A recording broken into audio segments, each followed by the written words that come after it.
الحمد لله القوي المتين والصلاة والسلام على رسوله الكريم.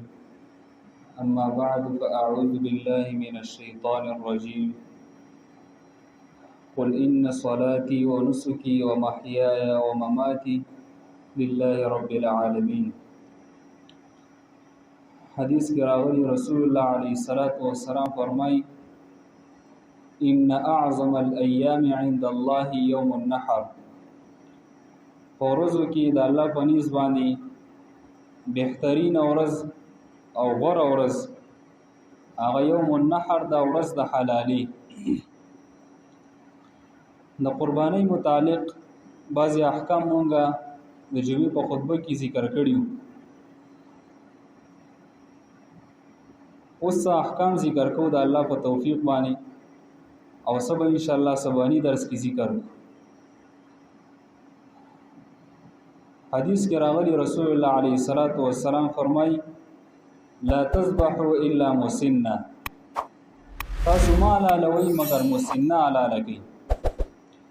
مسنه دې ته ویل کېږي ما نبت له اسنان. هغه حیوان چې د هغې دپاره دوه غاښونه هغه راختلي وي، دوه غاښې حیواني، هغه حلالول پکار دي او دا صحیح قول دی. بعضې خلک چې کله 2 کاله پوره شي او غاښونه یې نه راختلي نو په هغې باندې بیا قرباني نه کېږي. که هغه غوایي، که میښې او که نور حیوانات چې کله 2 غاښونه راختلي وو نو بیا په هغې باندې قرباني کېږي. او ډېر حیوانات داسې چې سم غټ غټ ښکاري خو چې غاښونه یې نه وي، اگر که کلونه یې ډېر شوي خو په هغه باندې بیا قرباني نه کېږي. دا صحیح قول دی. بله مسله دا یاده کوي چې کله انسان قرباني وکړي نو آیا د قربانۍ سرمن خرڅول جایز دي او که نه دي جایز؟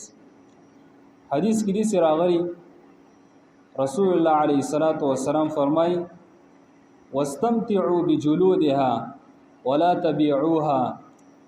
تاسو د قربانۍ په سرمن باندې فائدہ حاصله کړئ، د هغې نه فائدہ واخلئ، په خپل استعمال کې راایستلی شي چې سړی ته څه شی جوړ کړي خپله فائدہ ته اخیستی شي. ولا تبيعوها د قربانۍ سرمن د هغې خرڅولو نه منع راغلي، هغه مه خرڅوئ تاسو. دا حدیث په دې باندې دلیل دی چې قربانۍ سرمن نشي خرڅولی. ښه طریقه ده چې هغه سړی چېرته یو مسکین له ورکړي او پکې ځان نه خپله فایده واخلي، که هغه یې خرڅوي او که هر څه کوي خو ته یې نشي خرڅولی.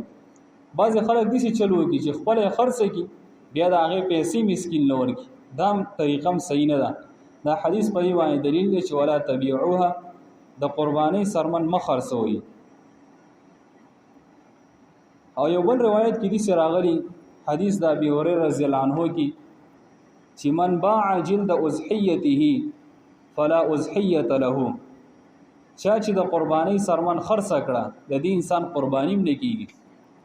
او قرباني سرمن خرڅول دا صحیح کار نه دی، په حدیث کې دی نه منع راغلی ده. بله مسله هغه داسې ده چې د قربانۍ غوښه خرڅول جایز دي او که نه دي جایز. حدیث کې داسې راغلی رسول الله علیه الصلاة والسلام فرمای لا تبيعوا لحوم الهدي والاضاحي. تاسو د قربانۍ غوښې مه خرڅوئ، د دې نه منع راغلی ده. فکلوا وتصدقوا. تاسو د قربانۍ غوښې په خپله باندې وخورئ او بل دا چې یتیمانانو مسکینانو خیال پکې هم وساتئ، هغوی له په صدقه کې ورکړئ.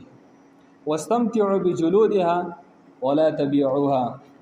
د هغې د سرمنو نه فایدې حاصلې کړئ او د هغې سرمنې خرڅوئ ما. دا یو څو مسلې مونږ ذکر کړي د قربانۍ متعلق. نور چې کوم احکام دي حیوان په کومه طریقه باندې ذبح کوي، څوک به حیوان ذبح کوي او د قربانۍ وخت کله دی هغه به ان شاء الله سبانی درس کې ذکر کړو. سبحانك اللهم وبحمدك اشهد ان لا اله الا انت استغفرك.